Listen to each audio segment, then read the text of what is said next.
Assalamualaikum warahmatullahi wabarakatuh.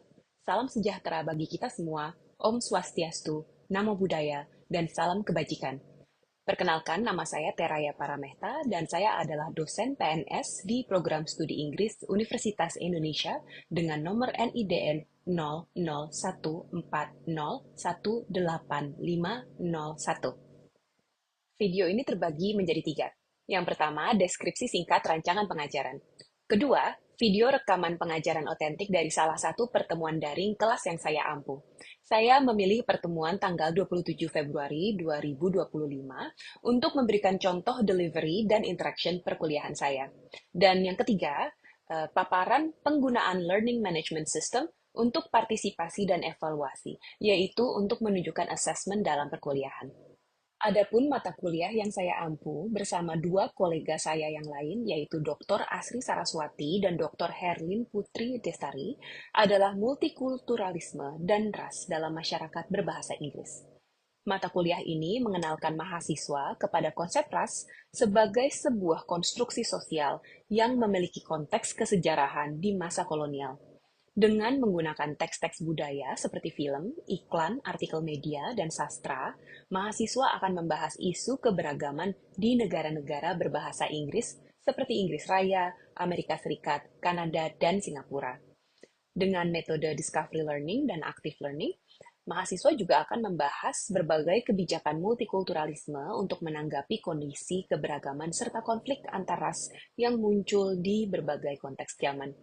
Mahasiswa berlatih untuk memberikan tanggapan kritis untuk kebijakan-kebijakan tersebut dan menawarkan solusi untuk berbagai konflik yang ada. Di akhir semester, mahasiswa akan mengerjakan tugas akhir, yakni mengidentifikasi isu ras dan multikulturalisme dalam berbagai teks budaya seperti film, iklan, teks sastra, atau narasi media. Mata kuliah ini berbobot 3 SKS, ditawarkan sebagai mata kuliah pilihan umum untuk mahasiswa UI di FIB dan di luar FIB. Bahasa pengantar yang digunakan adalah bahasa Inggris, dan pertemuan dilakukan secara sinkron melalui daring. Setelah menyelesaikan mata kuliah ini, mahasiswa mampu menjelaskan kembali konsep ras dan identitas budaya, serta perkembangan masyarakat negara-negara berbahasa Inggris dalam memaknai perbedaan, sehingga mahasiswa mampu menerapkan konsep yang dipelajari ke dalam konteks budaya yang mereka tekuni. Mata kuliah ini juga memiliki 4 sub CPMK. Yang pertama, mahasiswa mampu menjelaskan kembali kesejarahan yang membentuk konsep ras dalam masyarakat berbahasa Inggris. Yang kedua, mahasiswa mampu menjelaskan kembali berbagai pandangan berbeda dalam mencermati perbedaan. Sub CPMK yang ketiga, mahasiswa mampu mencermati dampak rasisme dalam sistem bermasyarakat dan kehidupan sehari-hari. Sementara sub CPMK yang keempat, mahasiswa mampu mencermati dan menganalisis isu perbedaan ras dan budaya dalam berbagai narasi, baik sastra dan non-sastra. Untuk sub CPMK yang ketiga dan yang keempat ini kebetulan adalah target sub CPMK yang Bapak Ibu akan lihat di rekaman video salah satu sesi kelas ini yang nanti saya akan tampilkan berikutnya. Jadi saya fokus ke pertemuan keempat dari mata kuliah ini, yaitu ketika membahas konsep ras dan orientalisme. Indikator yang saya gunakan untuk mengetahui apakah sub CPMK ketiga dan keempat ini tercapai ada dua. Yang umum adalah mahasiswa mampu menggunakan terminologi-terminologi kunci antara lain seperti the orient, the occident, dan apropriasi kultural atau cultural appropriation dalam latihan analisis budaya populer dengan akurat ya. Yang khusus adalah mahasiswa mampu memperoleh nilai minimal 60 dalam kuis yang pertama. Okay, good. Yeah, so anyone here have read the original text of Edward Said, Orientalism before? Raise your hand if you have the original text. No? Okay. Anyone have heard about this approach before? Raise your hand. Good. Some of you are raising hands. Okay, so yeah, the lecture today will focus on Orientalism by Edward Said. An important quotation of Orientalism from the introduction.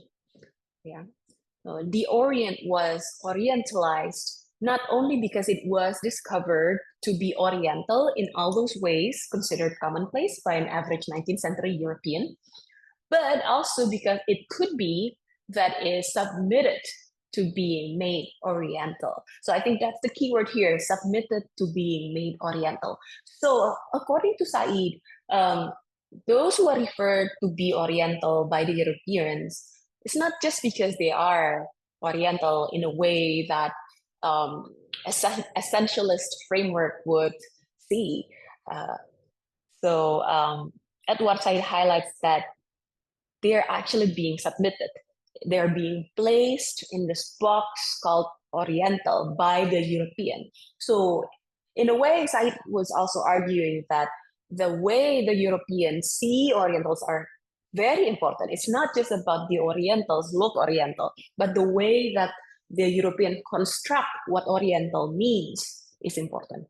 Or the gist of the book is that Edward Said Orientalism explores the languages of the oppressed and oppressors by, highlighting how the oppressor think. He's actually, I guess, a good metaphor for that would be he's stripping the language of the oppressors. He's telling these Europeans, "Hey, I know what you're doing. You're pretending that and you have knowledge over all these people from the Orient, but in reality, you're actually using this language, using this idea of Orientalism to control and to have power over the Orient." So one of the reasons why Orientalism is a groundbreaking work in post-colonial theory, because it explores these languages. And what I mean by language, again, this is my own this is my own wordings. This is not what Edward Said said, but this is my interpretation of Edward Said. What I mean by languages here is it's not just the languages that we use to communicate, but the whole discourse, the whole logic of how knowledge is produced. That is, language. So Edward Said really stripped the language of the oppressors until they're quote unquote butt naked, I guess.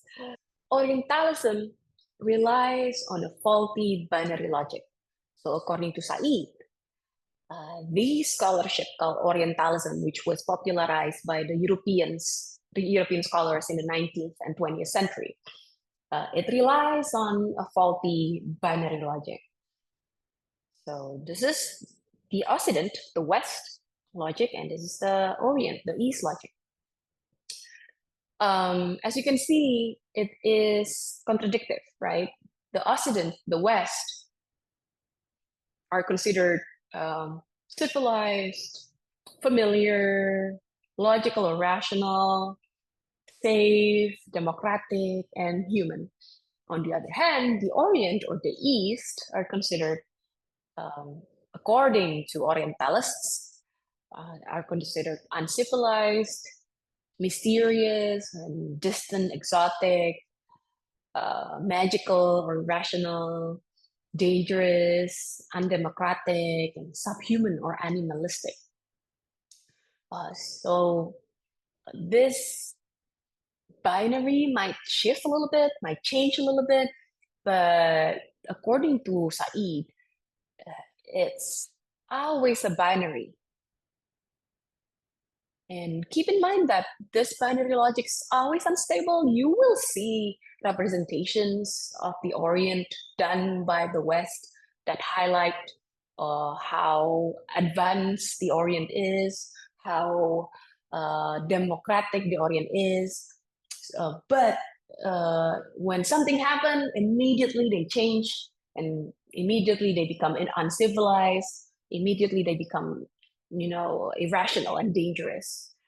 So the logic, this binary logic, is always unstable. It's shifting or changing, but it is always in favor of the West's perspective. Of course, having this binary logic as an epistemological govern of their thinking, of the West thinking about the East, it others the Orient. It erases the human quality or dehumanizes the Orient. No matter what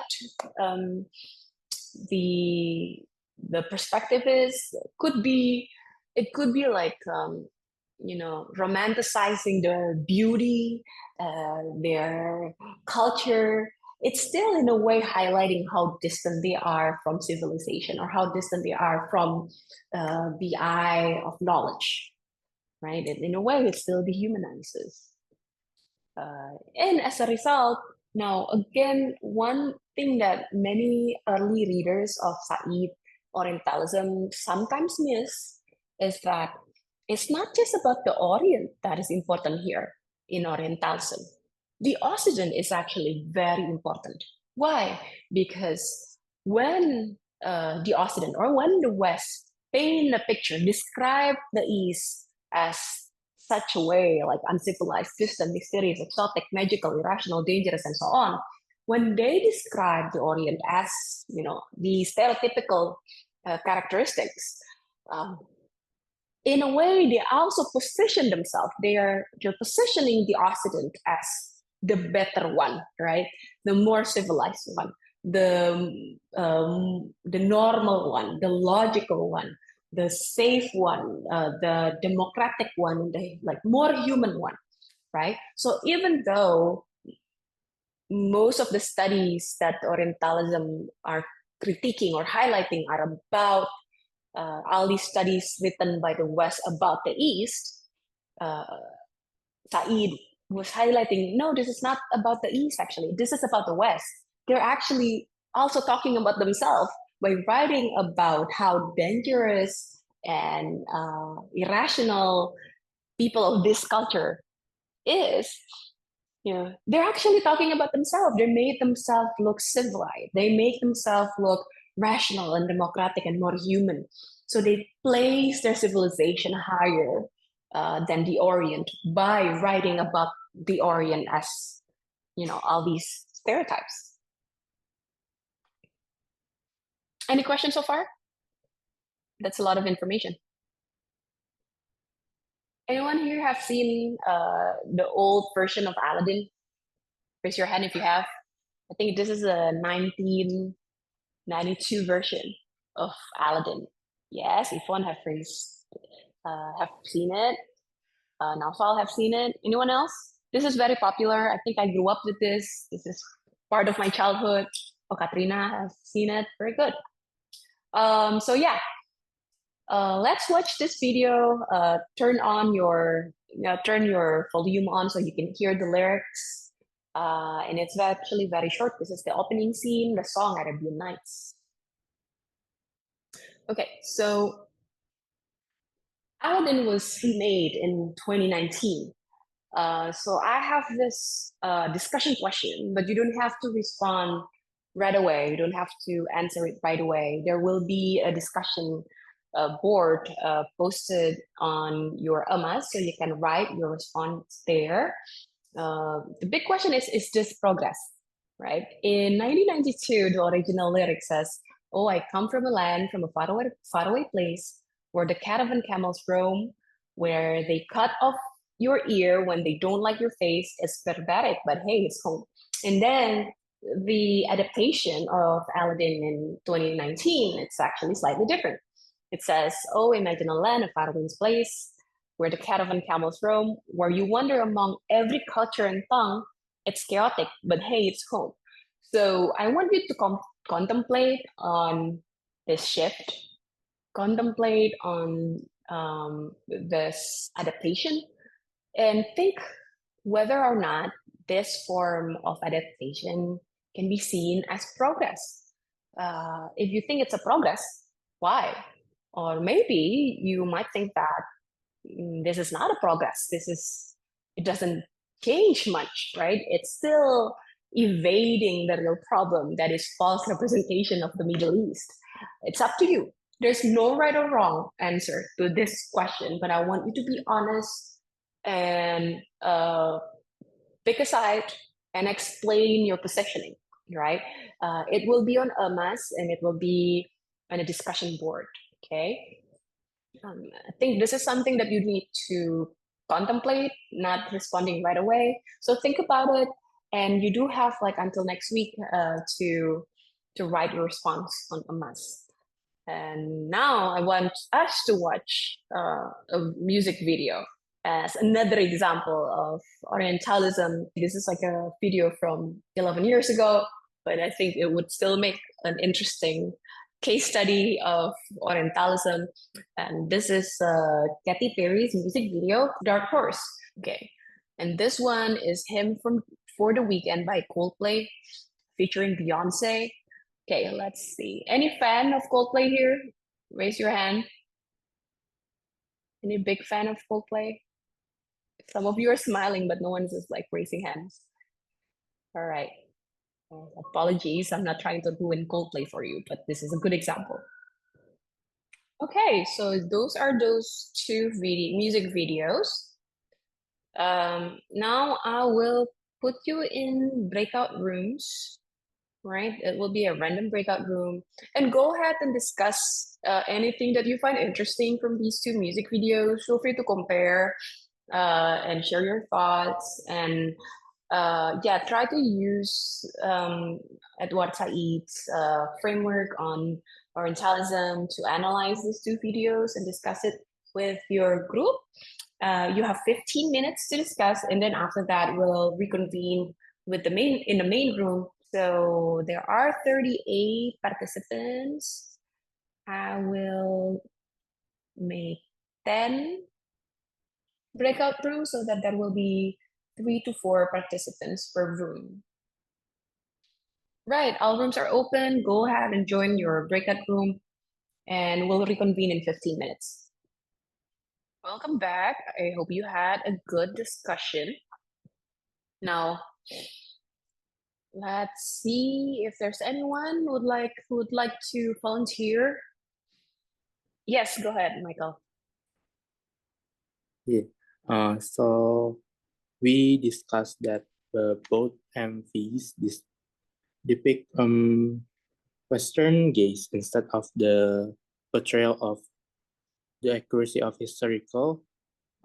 We think that it's pretty much like a cultural appropriation rather than historically showing the accurate depiction of the countries themselves. Thank you so much for that.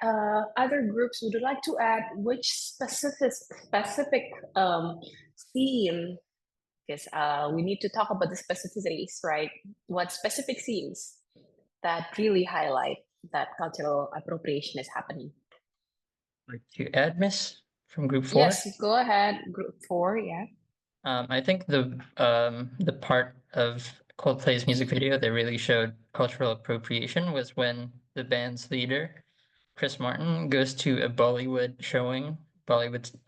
theater, and she sees Beyonce wearing a really stereotypical Indian attire, and I think our group thinks that it can be counted as cultural appropriation because Beyonce, by wearing the getup, Beyonce is feeding into the stereotype of Eastern women as being exotic and being seductresses, and that's why we think it's really on the nose for a really on the nose example of cultural appropriation.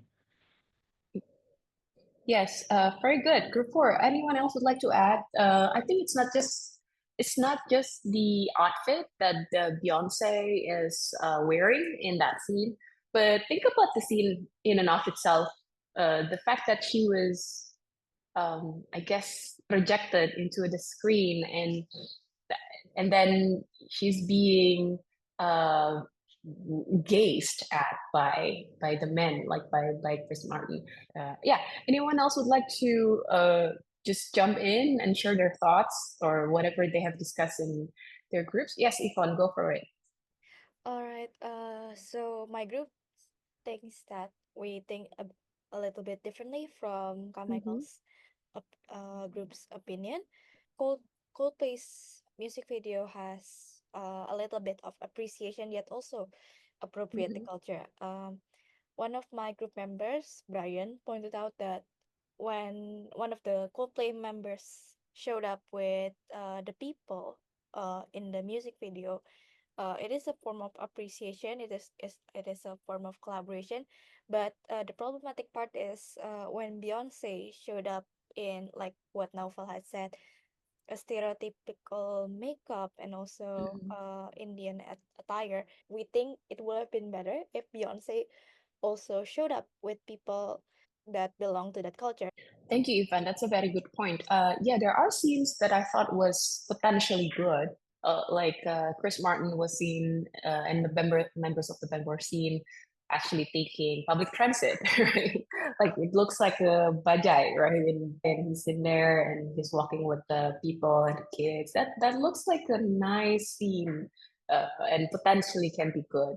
One scene that is interesting and I find really interesting is definitely when Beyonce was in it, because Beyonce is also a woman of color, yet in this video, she presented herself within the lens of stereotypical, exotic, foreign woman. And yes, her appearance are framed to look mythical and mystical, as if she's a imagination. I get that that might be an artistic expressions of the musicians and the director, but I wonder what you think about that particular part, right? And maybe let's compare that to Katy Perry's video, who's also highlighting, the magical, and mythical, and supernatural. Anyone would like to jump in? Any other group? I think both music videos in line with what site says about how the Western portrays the other countries as mythical and exotic, as in an exaggerated forms. It's too much.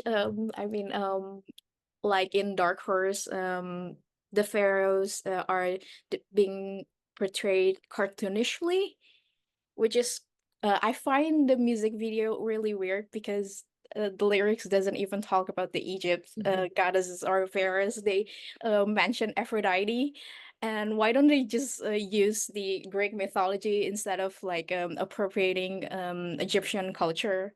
Yeah, that's what I that's just what I think. And if you remember correctly, at the beginning of music video, it doesn't say Egypt. I think it's like Memphis or something, right? Okay. Was it? So in the beginning of the video, there's a word where they are, and it's yeah, it's not Greece, it's not Egypt. I think it's like somewhere in Memphis, and then suddenly still this Egyptian symbolism are there. So yeah, feel free to. Oh, Nararia. It's called Tuk Tuk nih. So thank you for highlighting that. Yeah, Memphis in a city of ancient Egypt. Oh yeah, right. So they're highlighting a city in ancient Egypt. I was thinking Memphis, Tennessee. Maybe not. Thank you for highlighting that. Yeah, for making that corrections. Thank you. Anyone else have like a thought? Right. So maybe to touch the topic of the Dark Horse music video, me and my group agreed that we saw more explicit Orientalism in the Dark Horse music video compared to the Hymn for the Weekend music video. When we look back at the slides that you showed us, where so in Orientalism there's this binary logic. We tried to connect the dots that indeed in the Dark Horse music video it was much more explicit with how they depicted ancient Egypt as more magical and mystical and exotic, and how they were subhuman or animalistic. And we also agreed that so this Egyptian thing going on, it was more of just an aesthetic for them to use. So how we would say it was shallow use of ancient Egyptian imagery.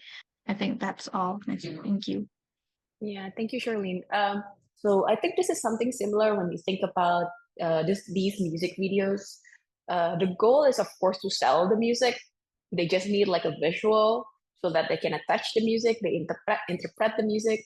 Sometimes it has nothing to do with the music. They just need something so that it can be displayed on television and the internet. And at the end of the day, it is to sell music. So you might also see the pattern and the correlation that these are Western imaginations of whatever culture they're picking. You know, as a smart consumer of popular culture, now that you have learned about Edward Said Orientalism, it is worth noting how I'm going to link it to my lecture in the beginning. It is worth noting how these images, these music are actually a form of operating certain language, right? Language of the oppressor? Is it language of the oppressed? Is it a conversation between both parties? Is it collaboration? So it's worth really thinking about, you know, how language as power operates. I guess I'm gonna stop there. Any question? All right, if there's no question, thank you so much, everyone. That's all for today. Thank you for your active participation. Oh, one more thing, don't forget the discussion forum.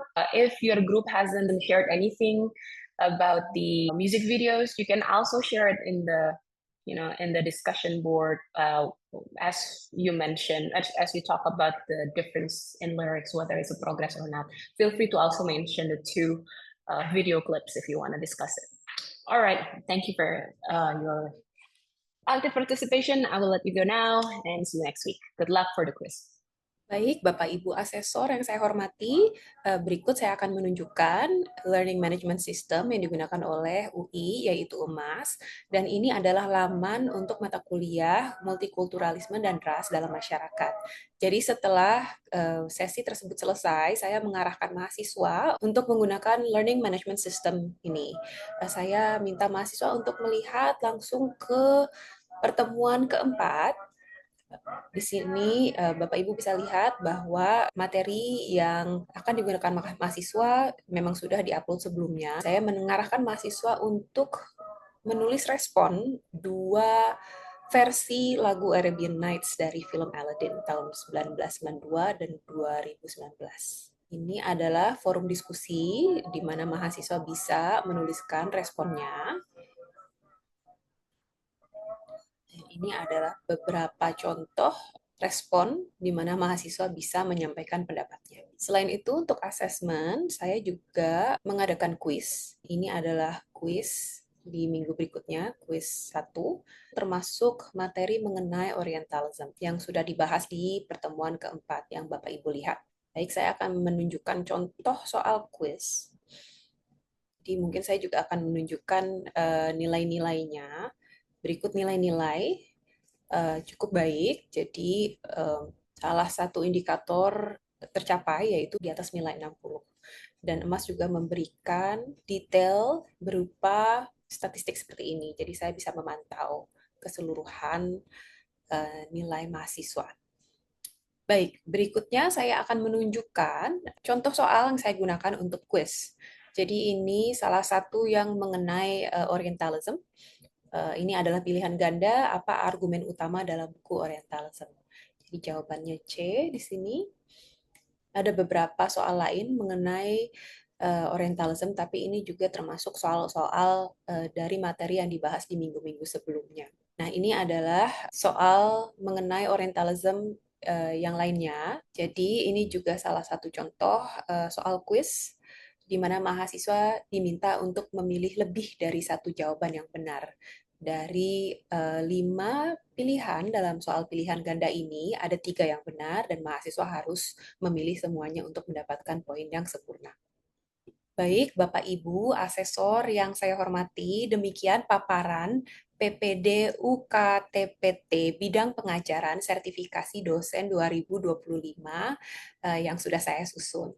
Atas kekurangannya saya minta maaf dan semoga paparan ini berkenan untuk Bapak Ibu sekalian. Terima kasih banyak.